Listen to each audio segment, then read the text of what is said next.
I work on these paintings for months at a time, so all these different influences about that particular Paramis is interwoven in it. I didn't want it to be just an illustration with symbols or illustration basically, but more of an experience, you know, what it's like in a non-denominational kind of way, obviously. So, in my ideal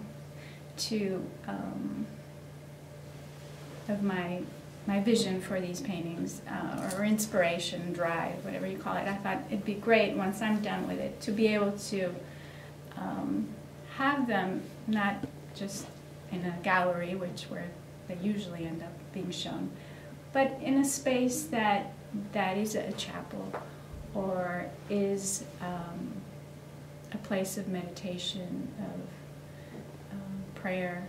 And so I was very pleased to be able to show them here in this kind of environment. It's kind of a natural home in my perspective for them to be shown at and experienced. So that's kind of the story behind them. And I thought I would tell you, since it's so loose and so indirect, you might not be able to tell which one is what from there, but just for curiosity's sake. So when you go in the gallery, there's Let Go on one side when you start here. And that one, the Paramis, that is Renunciation.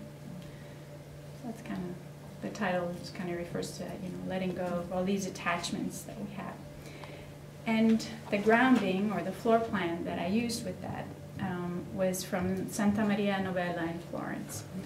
So these, the floor plans, you will see minimal traces of them, and some of them are completely gone, but they're there. They're sort of like holding everything up in a figurative way. So next is Clouds Parting, which is for wisdom, and refers to that how sometimes we can be so confused and everything's upside down, and then suddenly everything clears up, and you see it from a whole different perspective, one of wisdom, you could say. So that's Clouds Parting. And the grounding is Hagia Sophia. Then I'll go through the large ones first. So on the opposite wall, there is, which one is first? Stumble, which is for integrity.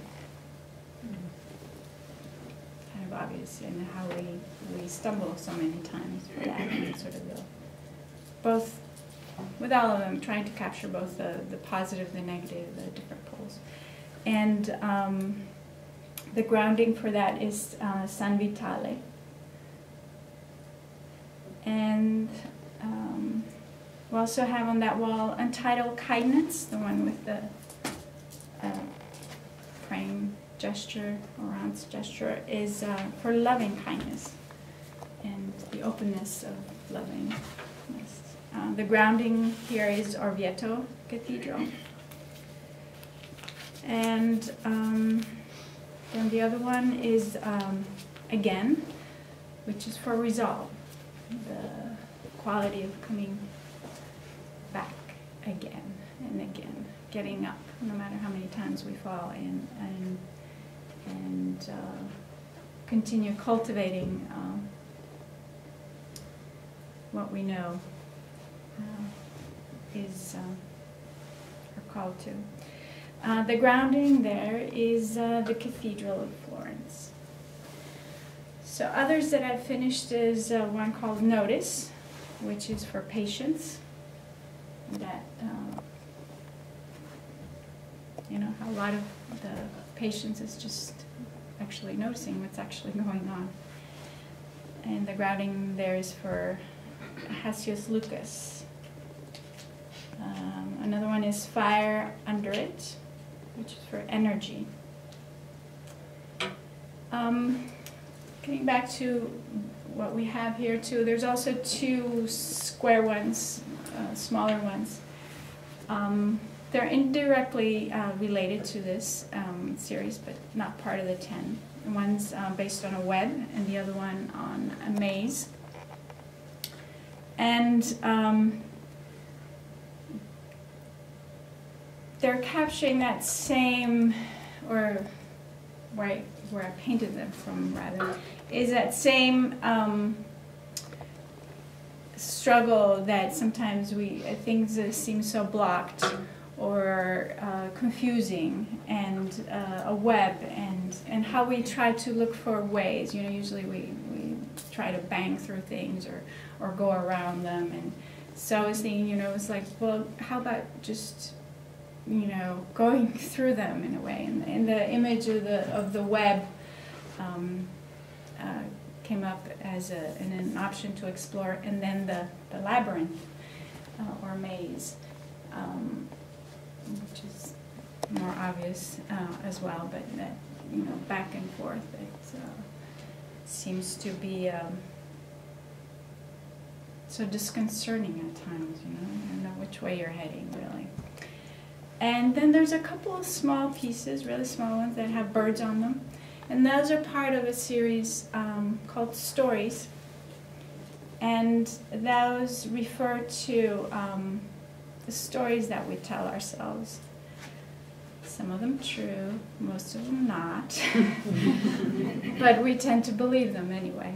And the birds are based on crows.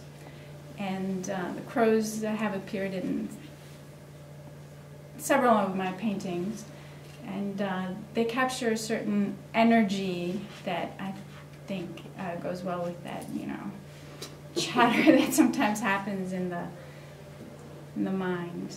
On canvas, you will also see some line stuff, and that's oil pastels, which are fancy crayons, but it's all oil based. And how long are the paintings here? How long are the paintings here? Till the end of March. Oh, great. So they'll be here for a little while. So, and related to that, I think I mentioned it, but I work on them a lot. So there's a lot of layers of painting. Some of them you can see through, some of them are gone, but I think they still affect what you see at the end. That's sort of a process that I've developed through the years from before, initially just by pure having to work and rework things, but then realizing, wow, the color from underneath, even though you don't see it, it shines through and it affects, you know, what's on top. And at least with oil, that can happen. And then, you know, it became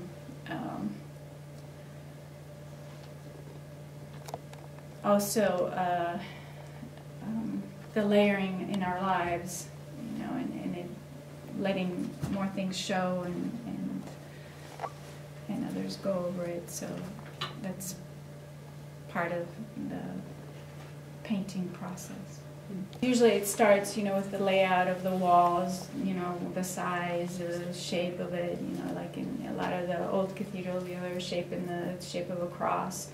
And so they have, you know, where the pillars are going to be. So, you know, and then they figure out the elevations, you know, how the sides are going to be, where the windows are going to be, whatever. But the initial part, which is called the floor plan, I don't know if it's the initial, but important part is, you know, how is it going to be on the ground, you know, so the door is over here, and, you know, so it's drawn out. And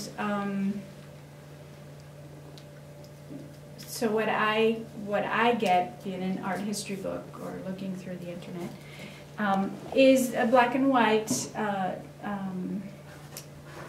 drawing with dark images where the pillars would be located and the shape of the pillars, where the apse would be located, where certain walls would be, and it's just like they were massive before, so it's not just like a little line for a wall, it's like seriously strong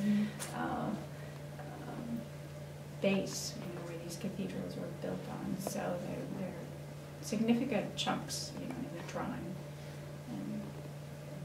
Does that make sense? Once I lay it down, it just plays a visual part of it. And some of them actually are so far hidden that I have to really scratch my head to try to figure out where it was and what shape it was. And some of them are so it gives you clear. A starting point, basically. Yeah, it's more than that. I try to keep a part of it in there, but somehow, some of them, the painting just takes over, and some of them, just doesn't become important for some reason, or it just doesn't work with the rest of it. Just part of the process of the actual chapels that I've been in and churches, and then as the first ones I picked ones that I was familiar with, and then it became more what I had access to, and the shapes, the layout, what I'm attracted to, and also what it might mean for me, which might have nothing to do with the original design. Right. It sort of comes together as I'm searching how to proceed, certain both an image. The human figure has always been a huge part of my painting, and so the posture, sort of looking for a posture, and so maybe a certain posture makes you think, oh, this would be a good thing to explore for this Paramis or something, and then I look for a floor plan, or I say, well, I really want to. I think I usually have the Paramis that I want to work with before I look for the floor plan. But is the human figure is always in there. It's just been part of my vocabulary as a form of exploration, expression, and it's pretty abstract, so sometimes it takes a while to see it, but it's in there. And